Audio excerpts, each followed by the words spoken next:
जय हिंद साथियों।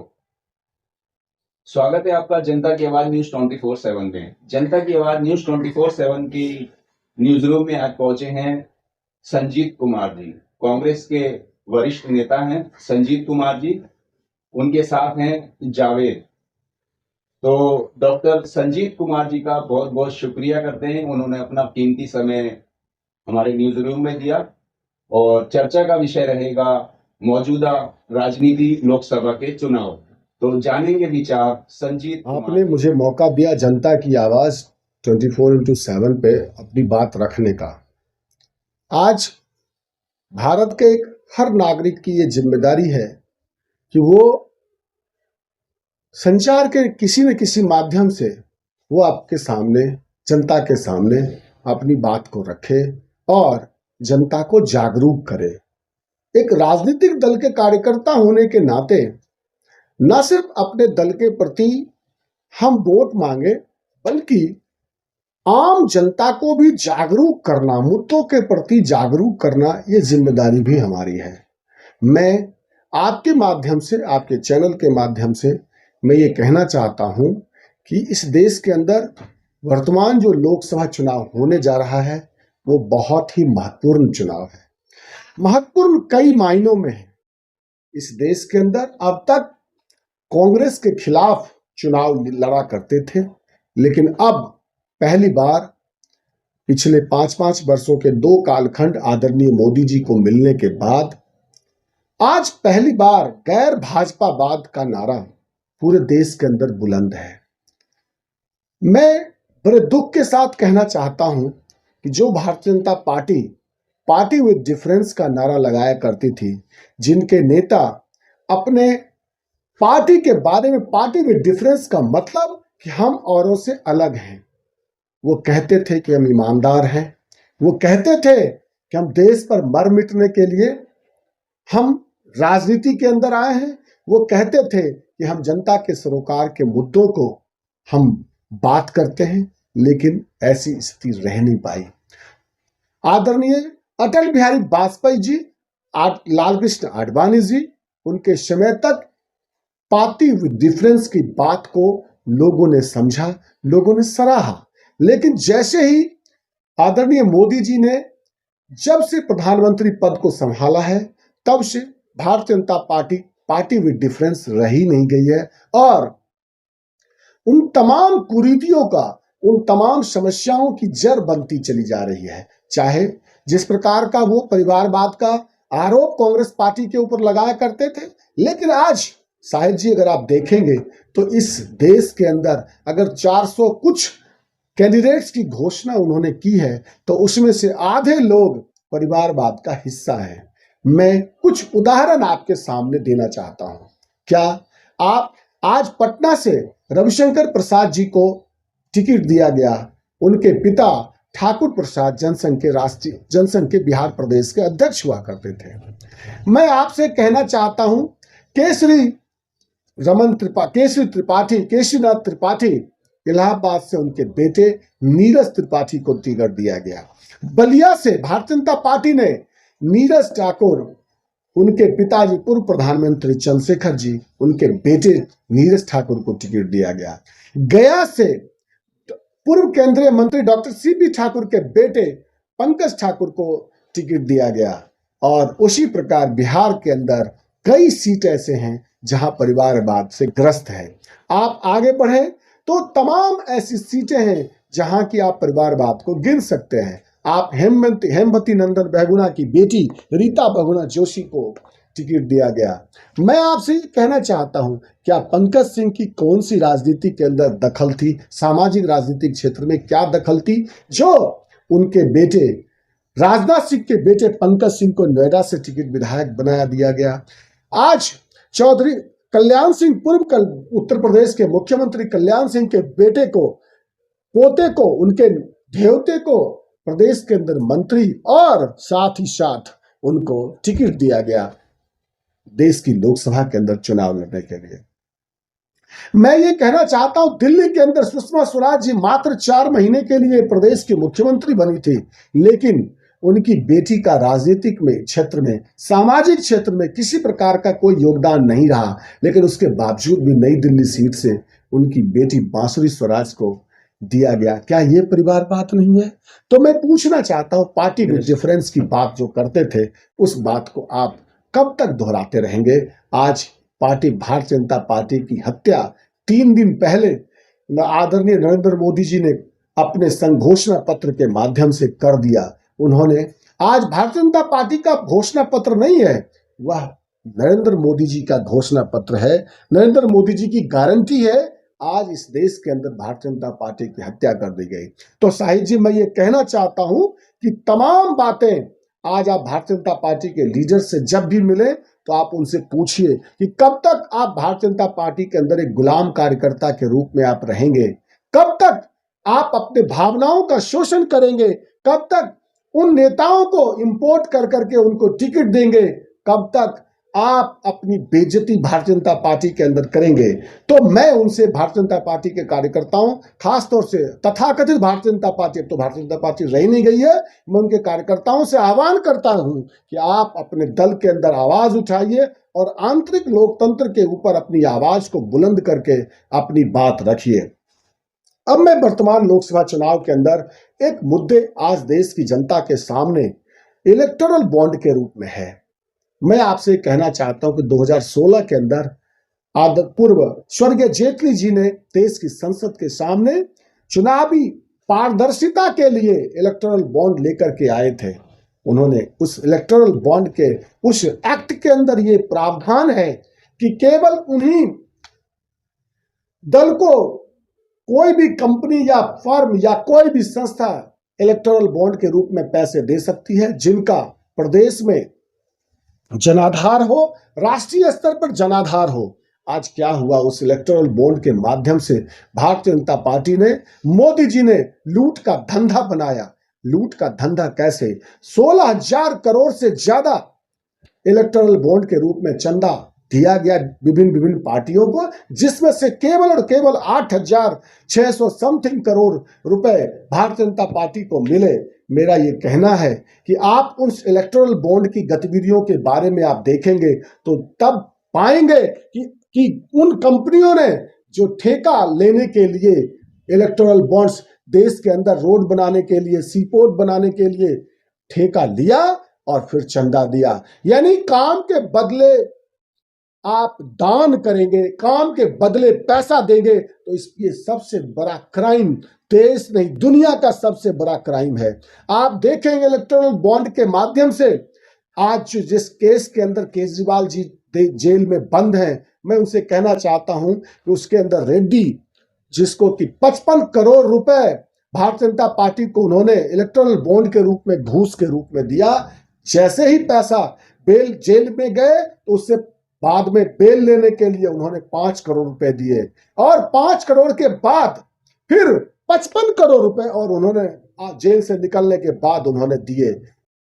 तो मैं ये आपसे कह रहा था कि इलेक्टोरल बॉन्ड के रूप में भारतीय जनता पार्टी मोदी जी की सबसे बड़े बेहतरीन भ्रष्टाचार है, जिसको आज देश की जनता के सामने आना ही चाहिए। हमें आपको जानना चाहिए, हमें आपको चर्चा करनी चाहिए। अब मैं आपके सामने कांग्रेस पार्टी के जो घोषणा संकल्प पत्र, 25 संकल्प पत्र जो कांग्रेस पार्टी ने संकल्प पत्र के रूप में आपके सामने रखा है, मैं उसके कुछ बिंदु आपके सामने रखना चाहता हूं। आदरणीय राहुल गांधी जी ने अपने देश की यात्रा के दौरान हजारों लाखों लोगों से उनकी मुलाकात हुई है।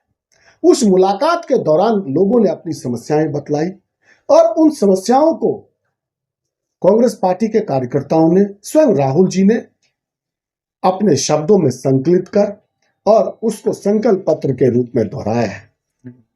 आज देश के अंदर हम सब जानते हैं कि इस प्रकार किसानों के लिए कितनी बड़ी परेशानी और मजबूरी का सौदा रहा। आज किसानों के ऊपर गोलियां चलाई गई और 750 किसान मार दिए गए। देश की राजधानी की दहलीज पर उनके लिए कीलें बिछाई गई। क्या हम आप इस बात को भूल जाएंगे? तो ये वक्त आ गया है उनसे हिसाब मांगने का।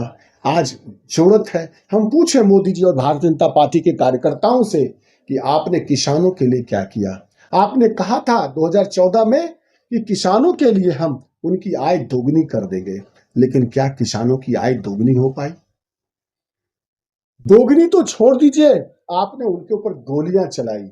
तो आप पूछिए भारतीय जनता पार्टी के कार्यकर्ताओं से कि आपने ये गलती क्यों की। आपने वो कृषि कानून जब वापस लिए तो आपने एमएसपी पर लीगल गारंटी देने की बात आपने क्यों नहीं की?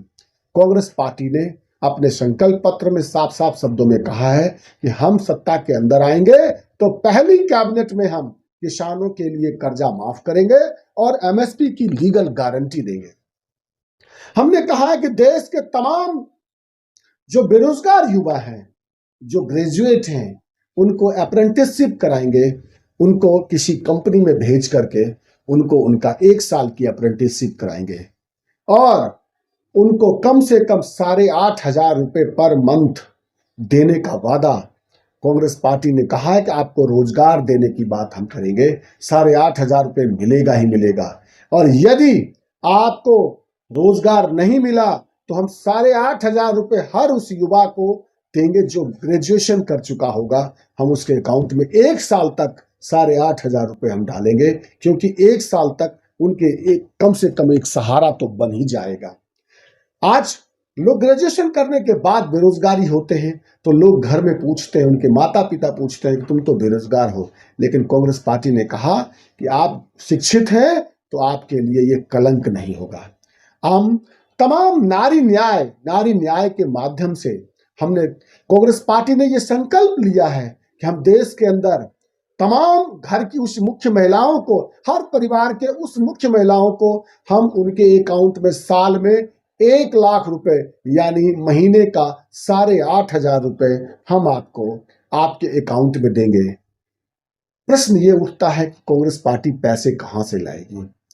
आपके मन में भी उठता होगा ये सवाल कि कांग्रेस पार्टी पैसे कहां से लाएगी, सरकार के पास पैसे नहीं है। देखिए, इस देश के अंदर अगर मोदी जी किसी पूंजीपति को 16,000 करोड़ रुपए माफ कर सकते हैं तो उन गरीब महिलाओं को, उन गरीब युवाओं के अकाउंट में हम 8,500 करोड़ रुपए नहीं दे सकते? आपने कहा कि एमएसपी की लीगल गारंटी के ऊपर खर्च होगा।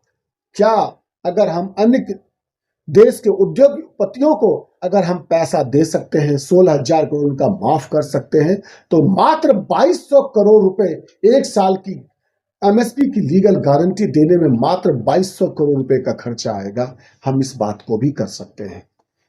जितना पैसा मोदी जी ने आज उद्योगपतियों का माफ कर दिया, लगभग 16 साल मनरेगा के मजदूरों को हम वो पैसा दे सकते हैं। इसीलिए कांग्रेस पार्टी ने कहा है कि हम 450 रुपए हर उस मनरेगा के मजदूर की रोजाना की आमदनी देंगे, जो हम 450 रुपए उनको देंगे। मैं आपसे ये कहना चाहता हूं, नारी न्याय, युवा न्याय, श्रमिक न्याय, ये तमाम ऐसे मुद्दे हैं जिसको कांग्रेस पार्टी ने अपने संकल्प पत्र में दोहराया है।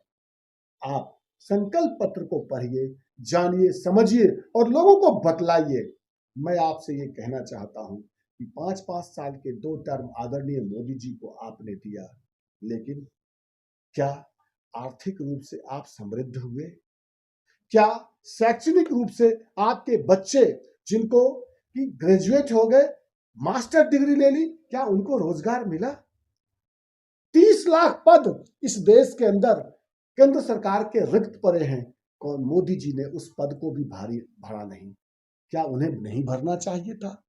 क्या वो पद अगर भर दिए जाते तो हमारे आपके परिवार के बच्चों को नौकरी मिलती, हमारे आपकी परिवार की आर्थिक स्थिति ठीक हो जाती? क्या नहीं होनी चाहिए थी? क्या ये सवाल भारतीय जनता पार्टी के कार्यकर्ताओं से हमें नहीं पूछना चाहिए? अगर पूछना चाहिए तो मैं आपसे निवेदन करता हूं कि आप इस सवाल को पूछिए, उनसे कहिए कि 30 लाख रिक्त पद क्यों नहीं भरे मोदी जी ने, आप उनसे सवाल करिए। और अंत में मैं आपको इस दिल्ली के बारे में, चूंकि मैं जिस उत्तर पूर्वी दिल्ली में रहता हूं, तो जावेद जी मैं आपसे ये कहना चाहता हूं, इस उत्तर पूर्वी दिल्ली को पहली बार एक क्रांतिकारी नेतृत्व कांग्रेस पार्टी ने दिया है, जिसको कन्हैया कुमार कहते हैं। कन्हैया कुमार के रूप में आज हमारे बीच ऐसा कार्यकर्ता कांग्रेस पार्टी का आया है जो एक बुलंद आवाज, ना सिर्फ दिल्ली बल्कि पूरे देश में उसकी एक आवाज, बुलंद आवाज है। आज भारतीय जनता पार्टी के लोग उसको टुकड़े टुकड़े गैंग कह करके बुलाएंगे, लेकिन आपका जवाब क्या होगा उसके ऊपर? मैं आपके माध्यम से उत्तर पूर्वी लोकसभा सीट के तमाम मतदाताओं, तमाम जनता से मैं ये कहना चाहता हूं, जब भारतीय जनता पार्टी के लोग उसे टुकड़े टुकड़े गैंग करके बुलाएं तो आप जवाब दीजिए उनको, वो भी हिंदुस्तानी है, वो भी इस दिल्ली में पला बढ़ा है, इस दिल्ली के जेएनयू जैसे विद्यालय में, महाविद्यालय में, विश्वविद्यालय में पढ़ करके आगे बढ़ा है।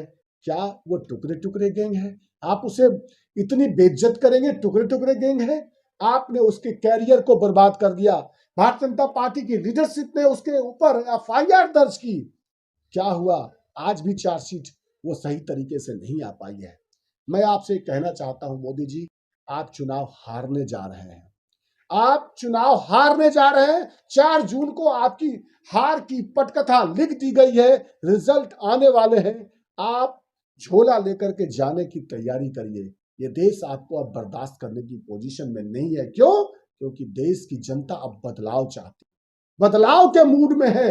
आपको मीडिया के अंदर, खासतौर से गोदी मीडिया में, मोदी जी के खिलाफ चर्चा नहीं मिलेगी। लेकिन मैं आपको बताना चाहता हूं, आप अपने गलियों में निकलिए, उन मजदूरों से पूछिए कि क्या तुम्हारे घर में रोजी रोटी सही से चलती है। उन व्यक्ति से पूछिए जो मात्र 20,000 की नौकरी करते हैं, उनसे पूछिए कि महीने की अंतिम आमदनी आपके पास कितनी बचती है, कितनी बचत है। ये देश 5वीं अर्थव्यवस्था बन गई। हमें भी गर्व है, आपको भी गर्व है, होना भी चाहिए। आगे 3-4 वर्षों में तीसरी अर्थव्यवस्था बन जाएगी।